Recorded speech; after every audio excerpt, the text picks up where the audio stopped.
Hi guys. So আজকে হলো Sunday. তো তোমরা তোমরা কি আমিও আমরা সবাই সেই সানডেতে একই রকম মাংসের ঝোল ভাত আলু দিয়ে খেয়ে খেয়ে বোর হয়েছে, তাই না? তো তার জন্য আমি আজকে একটা নতুন রেসিপি তোমাদের সাথে শেয়ার করছি। তো চলো কি বানিয়েছি সেটা তোমাদের সাথে শেয়ার করা যাক। তো প্রথমেই আমি একটা নিয়ে নিলাম সাদা প্যান, যেখানে সাদা তেল গরম করতে দিয়ে দিয়েছি। তো সাদা তেল গরম হয়ে গেলে পেঁয়াজ কুচিটা আমি অ্যাড করে দিচ্ছি। এই অনিয়নটা সুন্দর করে একটু গোল্ডেন ফ্রাই করে নিতে হবে। এই অনিয়নটা গোল্ডেন ফ্রাই হয়ে গেলে কিন্তু আমরা দিয়ে দেবো আদা রসুন পেস্ট করা, আর সাথে দিয়ে দিচ্ছি টমেটো পিউরি। এটা খুব সুন্দর করে কিন্তু কিছুক্ষণ সময়ে কষাতে হবে। আর এর সাথে কিছুটা আমি নুন অ্যাড করে দেবো, হালকা নুন, যেটা অ্যাড করে দিলে দেখবে একটা ধীরে ধীরে একটা ভীষণ সুন্দর একটা কালার চলে আসবে কষাতে থাকলে। আর তার সাথে দিয়ে দিচ্ছি ধনে গুঁড়ো অ্যাড করে।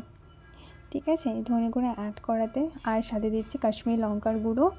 এবার দেখবে ধীরে ধীরে একটা কষাতে থাকলে একটা সুন্দর তেল ছাড়বে আর সুন্দর একটা স্মেল আর কষানো, এই যে রঙটা দেখতে পাচ্ছ, এই খুব সুন্দর একটা রঙ চলে আসবে।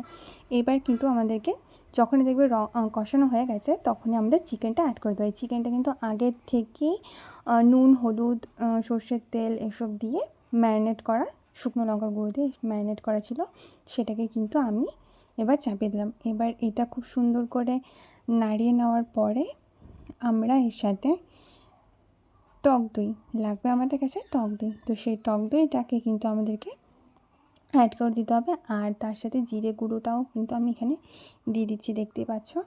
এই যে এই হলো টক দই। এবার এই টক দইটা যখন সুন্দর কষানো হয়ে যাবে তো সাথে টক দইটা আমরা অ্যাড করে দেব।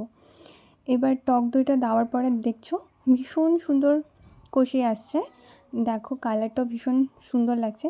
তো এবার এটাকে আমি ঢাকা দিয়ে রেখে দিয়ে এবার চলো আরেকটা প্যান নিয়ে নিচ্ছি। সেখানে সাদা তেল নেওয়ার পরে যেরকম চিলি চিকেন বানাতে গেলে যে ক্যাপসিকাম পেঁয়াজ আর টমেটো কাট করতে হয় সেরকমভাবে কিন্তু কাট করে নিয়েছি, এরকম ডুমো করে কাট করে নেওয়ার পরে সেটাকে একটু নুন দিয়ে আমি হালকা করে আর একটু ধনে গুঁড়ো অ্যাড করে দিয়ে এটাকে সুন্দর ফ্রাই করতে দেব।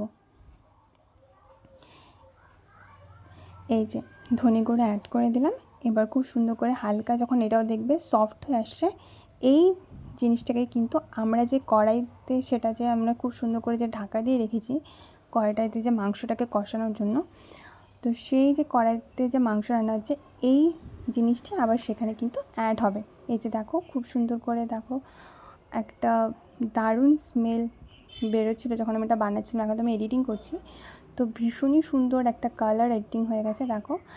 আর এরপরে আমি আমার যে ফ্রাই করা অনিয়ন টমেটো আর ক্যাপসিকাম ছিল সেগুলোকে অ্যাড করে দিলাম। এবার দেখো বুঝতেই পারছো রান্না অলমোস্ট ডান।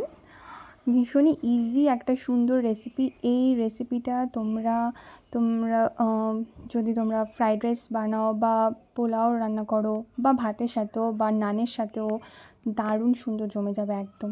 তো কখনো এভাবে তোমরা বানিয়ে দেখো, তোমাদের ভীষণ ভালো লাগবে। লাস্টে কিন্তু গরম মশলা অ্যাড করে দিতে ভুলবে না।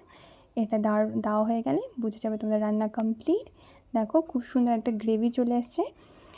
এইভাবে তোমরা একবার চিকেন বানিয়ে খেতে পারো, তোমাদের ভীষণ পছন্দ হবে, আই গ্যারান্টেড।